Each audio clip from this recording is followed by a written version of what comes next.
Greetings from the road. It's Freighter Jim. It's Saturday, midday. I'm out here with a couple of guys, and they happen to be local Model T Ford Club of America chapter members. One guy drove at least 2 hours to be here, and off camera with me is Paul. So we're going to start with Paul. Paul, who dragged you down here today fighting and screaming because you didn't want to come here? Is that the guy on the right? Yes. What's his name? It's Herb Ifrey. That's Herb. And Herb brought you here against your will, right? Yes, he did. Did he promise you a nice steak lunch or dinner? Yes, he did. Okay, Herb, you're on the hook. So, Herb, why don't you introduce yourself as someone other than buying this gentleman to my right a nice steak dinner? I'm Herb Ifrey from St. Peters, Missouri.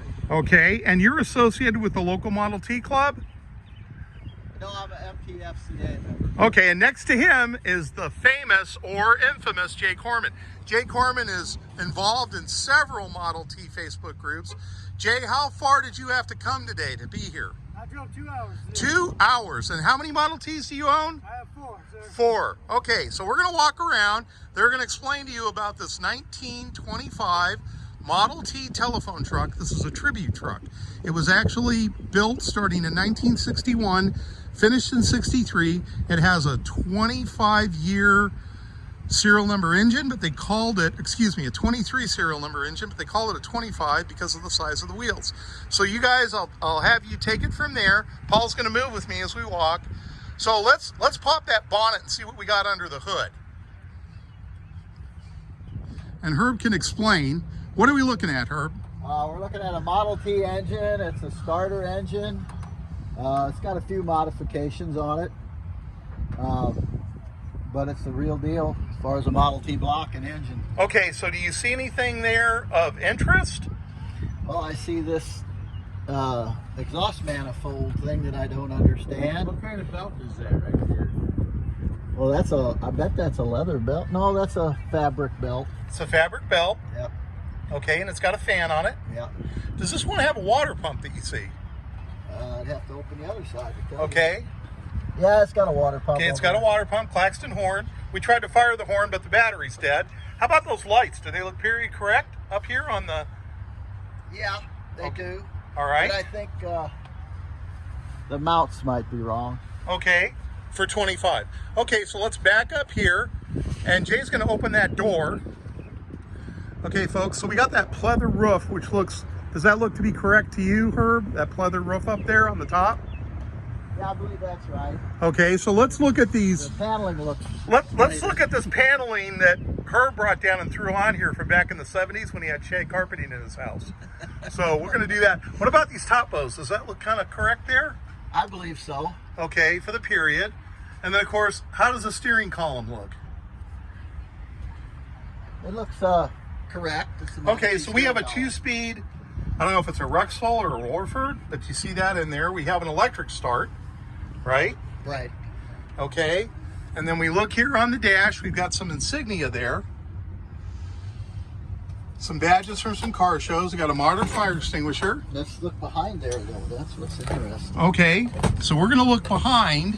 So Herb's going to... Like show tags. Oh, look at all these car show tags. Wow, that's interesting. Look at that. So if memory serves correct, the Tin Lizzies of Albuquerque, New Mexico donated this, okay? Now here we see an annual Madrid tour from 1966, folks. That's pretty early. But the Tin Lizzies were gifted this or purchased this, one of the two, in 1979, okay? So we're gonna show you kind of the back from here, show you the seat. We've got a leather strap for lifting the window. Okay, so we're gonna back up here. Now, this was Telephone Pioneers. It was a chapter. And as the story goes, they sold it or donated it to the Tin Lizzies, I believe around 1979, when they were done with it. All right. Here's a young gentleman there. Does this bring back memories for you, sir? No. No. He's being honest, folks. It's a 1925 Model T telephone service truck. Back in the day, this would be what they would work on telephone lines with. So we're going to go here. Herb's going to open that door. I'll show you the latch. Okay, he's going to show the latch. Now that latch looks to be period correct to me. Wouldn't you say that? Yeah, it's more or less similar to a period one. Okay, so he's going to open that door. Now we've removed the stop here. Why don't you crack open one of those books, Herb, and see what we got there. So we've got, now who's your friend? That's a retired telephone guy? Norman Kling. Norman Kling, if you're watching this, did you ever use any of these? Or was this before your time? 1937. 37. I don't know, Norman. We're not calling you old, but, you know. He maybe found one of these in the back room at work. Okay, so that's part of what's included in this. We've also got a sheathed pair of climbing spurs and leather sheaths. We've got some standoffs there. Brett Berger in Spokane. You'd find this interesting. We've got another leather belt, tool belt there. We've got some telephone wiring here. We've got a glass insulator. We got an old screw jack, brass fire extinguisher. We got an old first aid kit.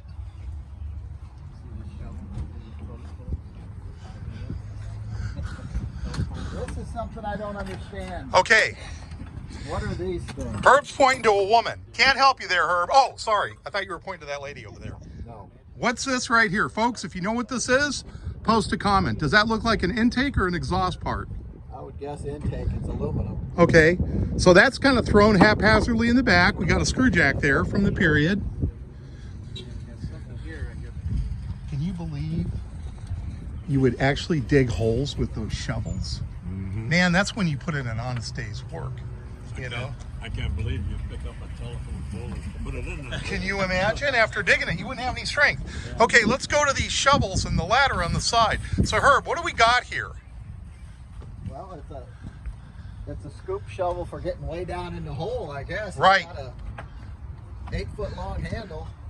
8 or longer. So we have like a scoop shovel, and then we have a narrow shovel, not a post hole digger.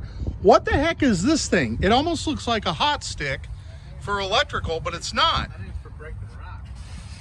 You think this is for breaking rock? It's got a Schrader valve on it though. Oh, I didn't. Okay, I thought I didn't. See? I didn't look that close. Oh, wait a minute.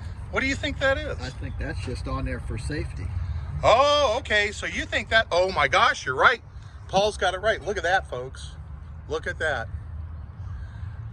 That's either a lance for when you're a cowboy, not cowboy, but a knight. But he's right. That's for probably breaking rock. That looks to be hardened. Right. Wow. This ladder, I'm sure, leaned up against the pole. Look at that. Look at that for the pole. Look at the curve there.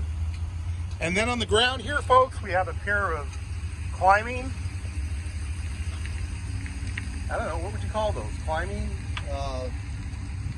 hooks, I guess? Spikes. Spikes. We've got a bell system, Klein leather bag. This is what I thought was interesting. We even have approved Communication Technology Corporation hand cleaner. Look at that. We got a tool belt, and then we have a climbing belt. And that fits, all that stuff fits in that leather bag, and it fit in that suitcase carrier. Looks like we got a second horn there too, don't we? That's a Stewart warning signal. So is that a horn, but it's a different, like a warning horn? That's just a tag. Warning. That's just a horn, I guess. Okay, so it's a second horn. Okay. So, is there anything, this got Rocky Mountain brakes on the back, doesn't it? Well, it looks like it's got brand new spokes in it. Brand new spokes on this rear wheel. So folks, this runs and drives.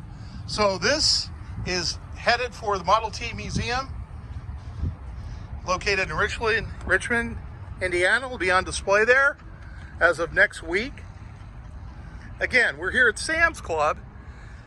These gentlemen were nice to come out on a Saturday when they could have been on a car show. And instead they're here.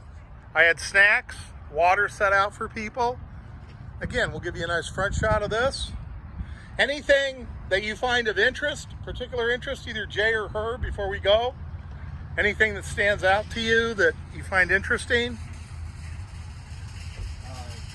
Little toolbox on the side there. I didn't even see that, Herb. Look at that. What the hell? Look at, oh my goodness. What do we got there? Wow. Wow. That's a Model TT jack with the flip top, I guess. We got a TT jack in the side. I didn't even see that compartment. Look at that. Is there one on the other side? And there's an old snotty tissue there. That old snotty tissue is probably 80 years old, folks. Some guy blew his nose in that and put it there. I'll never get this back in. And he'll never get it back in. Isn't that amazing? Wow. The snotty tissue is free. Free at last. To blow in the wind. All right. See, I told Herb and Jay, everything's one take, folks. One take. The good, the bad, the ugly, the homely. It's all one take. So look at that. So again, this will be on display at the Model T Ford Club of America Museum, located in Richmond, Indiana. If you're an MTFCA dues-paying member, membership is free. Don't forget, June 3rd, homecoming at the MTFCA. Activities start on the days leading up to that. This year they're featuring a gathering of the early letter cars, which are the cars before the Model T, which are 1908 and earlier, back to 1903. Again, thanks to Herb and Jay for coming out today for their commentary. If you folks think this is of value, if you learned something, post a comment, share it. This is it for me, Freighter Jim. I'm here at the Sam's Club parking lot in St. Louis, Missouri. Remember, drive safe, arrive alive. Thanks for watching.